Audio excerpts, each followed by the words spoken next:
mga kaswami, mga kabudol ko dyan ngayong araw. Napaka-init! Init! At saka medyo ang tagal natin hindi nakapag-vlog, di ba? Ngayon, magbablog tayo dahil mainit. Kailangan natin magpalamig. Kailangan nating maligo. Oo, hindi lang tao ang pwedeng maligo, kundi ang ating mga alaga. Kaya shoutout sa lahat ng mga may alaga dyan. Mapa-elepante, giraffe, lion, tiger, o aso, o pusa. Naliliguan ko ay 9 na aso. Papakilala ko sila sa inyo isa-isa. Eto na. Eto si Twetwe. Eto si Talong. Eto naman si Toti. Eto si Tokwa. Eto naman si Thor. Eto naman si Taho. Eto naman si Echo. Eto naman si Utoy. Eto nga pala si Tiny. Tiny, please. Sige, napapakilala lang kita, oh. Ang uunahin namin si Talong. Actually, kakaligo lang nila. Kasi syempre, ang aso, hindi pinagpapawisan. Kung yung tao nga, di ba, naiinitan, ang aso pa kaya. Kaya kahit buhos, ano lang, pepe lang, ganyan. Okay na, next na. Ang next natin si Thor. Nakikita nyo naman, di ba? Maputi pa siya. Ito naman, papampang. Ito naman, hindi mo pa turn. Makapal talaga balayibo nito dahil mainit. Pinagupitan namin. Lahat ng mabalbon, pinagupitan ko ng summer look lang. Okay, next. Pasok mo muna to dun. Ang next natin naman si Taho. Dati kasi, nung bata ko, pangarap ko magkaroon ng aso. Nung birthday ko, dinagaluan ako lahat, regalo yan. Mga 3 lang yung binili ko. Tapos yung iba, lahat bigay na. Kaya naipon na naipon, tatanggapin ko lahat. Gusto ko lahat eh. Gusto ko sana maligo din dito kaso may regla. Bibilang ko nga silang swimming pool eh. Time check pala, alas 5, matusta kami lahat kapag naligo sila ng mga tanghaling tapat. So, ang next naman natin, si Toti! Si Toti ang unang aso ko. Ito yung naabutan ng lola ko. Ang bili ko ata dito, lang, para mga 5,000. Wala pa ako nang sa Wawawin, aso ko na to. 7 years old na siya, may epileptic siya, tsaka may katarata na rin. At isa lang yung itlog niya. Pero nakakabuntis to, nakadalawang kasta na to, tapos nabuntis naman yung 2. Kapag nasobran sa pagod, Okay na yan. ganon. Ay!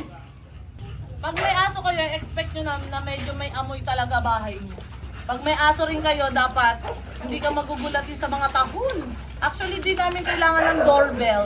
Oti naman. Mabait ka, di ba? Lahat naman sila mahal ko. Tsaka ang Dashan, isa sa pinakamatalinong aso din para sa akin. Hoy!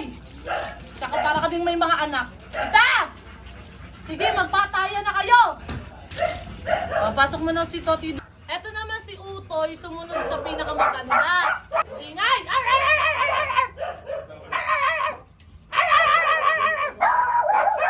Joke lang yun. Eto si Utoy, siya yung...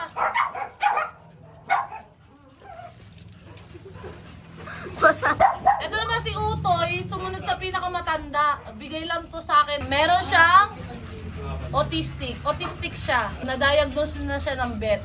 Kasi hindi niya alam pangalan niya. Tapos paikot-ikot lang siya. Tapos ayun, sinabi, autistic nga daw. Pero mabait to kahit ganyan-ganyan yan. Kasi ang mama at papa niya ata, magkamag-anak ba? Ganon, may ganon something. Favorite to ng lola ko, ito lang pinapakawalan niya kasi walang ginagawa to, kundi ikot lang ng ikot, ganyan. Kaya love na love ko din to kasi love to ng lola. Baka i-bash nyo ako, sasabihin nyo, ay, ligong pek-pek lang yan. Oo, ganun lang yan kasi kakaligo lang naman itong mga to. Kumbaga, bawas init. Bagay yung pulungan namin! Iingay nyo ha. Pangalawang aso ko to eh. Nabasa na ako be. Pero pansin nyo, lahat ng aso ko mababait lang sila liguan. Oh, next mo na to. Ito naman si Echo, bigay sa akin ni Ma'am Tracy to. Pangatlo to sa mga naging aso ko. Tandaan na rin ito. May kapatid to, talagang namatay. Kung hindi namin siya na-adapt, baka nakakain din siya ng halaman, baka patay na rin siya. Tsaka may chismoso dito Echo! Ito, small but terrible to. Dati pag may bisita kami, wala nang takol-takol, nangangagat. Kapag malayo sa kanya, tatawalan niya. Pero pag malapit na, kakagatin niya na lang. Wala pa naman siya nakakagat ng madiin. Ganito, masusungi. Tapos na to. Dito na sa malaki mo muna yan. Next na ito naman si Tokwa. Actually, Ano to, kay Nene to, doon sa kaibigan ko. Pero dahil hindi naman niya maalagaan, aampunin ko lang talaga. Nakamahal din to ng tatay ko eh, kahit nangalmot na siya. Pakabait ka sa akin, be. Baka magbago pa isip ko, itakwil pa kita ha. Pakaligalig ng French bully. Ay, we. Subukan niya. Subukan mo, wala magpapakain sa'yo, be. Nagkasalanan ka pa sa akin, di ba? Kinalmot mo ang tatay. Alam mo, isang araw.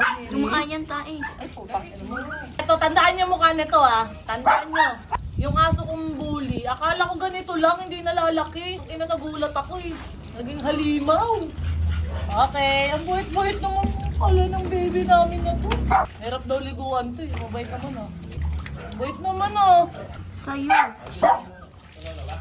Okay, tapos si Twetwe. Kung nanonood talaga kayo ng mga vlog ko, ay talagang kasama ko na habang buhay itong si Twetwe. Mga 5 years old ata, 4, hindi ko alam eh.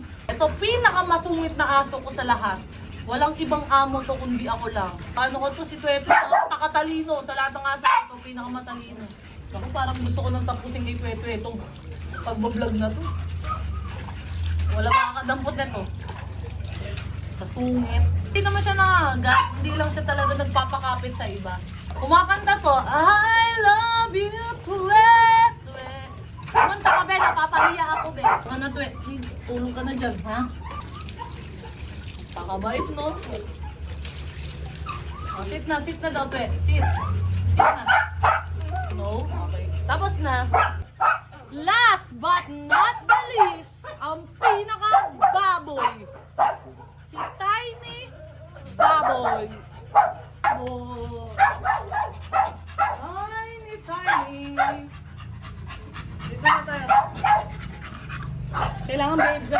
Dapat pag hawak mo to, buong katawan. Baba na. Parang mapapatay ako nito. Tiny. Tiny, parang awa mo na oh. Tiny oh. Pinakasilid kayo oh. Sit na tayo ni Seth! Ay po, na talaga ayaw. Ayan. Okay guys. Ay akala ko ito dati, kasi laki lang nito. Akala ko hindi nalalaki. Diba? Ganito maliit yan. Baby, tama na baby. Parang awa mo na. Huy. Hindi ka na. Yan na. Sige na. Maliligo na tayo. Amoy na amoy ko na. Hininga mo. Yan na, be. Yan na. Ayan na guys. Sit na be! Sit na!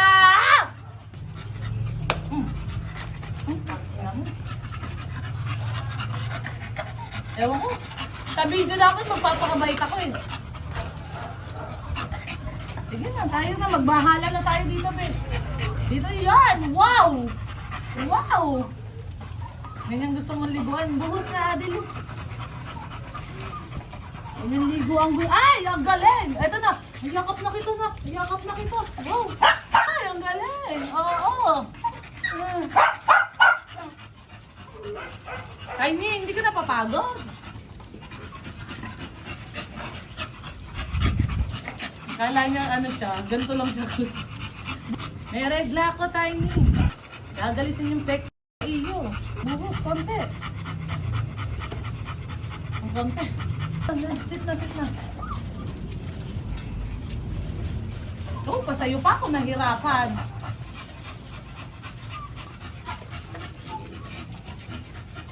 Ito yan, pam. Oh, come on. Ang pepe mo, lalim. Yung pepe niya, kailangan mo pang bulat natin. Pati ka na lang kayo sumumpa dito.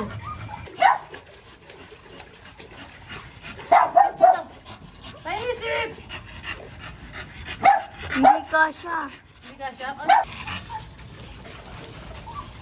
Pangit. Nakain niya eh.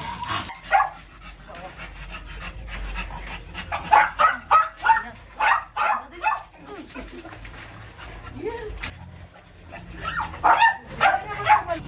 At dyan na nagtatapos ang ating vlog for today's video at ginabi na tayo. 'Di ba? Kalat mo, linis mo. Kaya maglilinis naman ako ng kulungan nila. Pero hindi ko napapakita sa inyo. Bye-bye!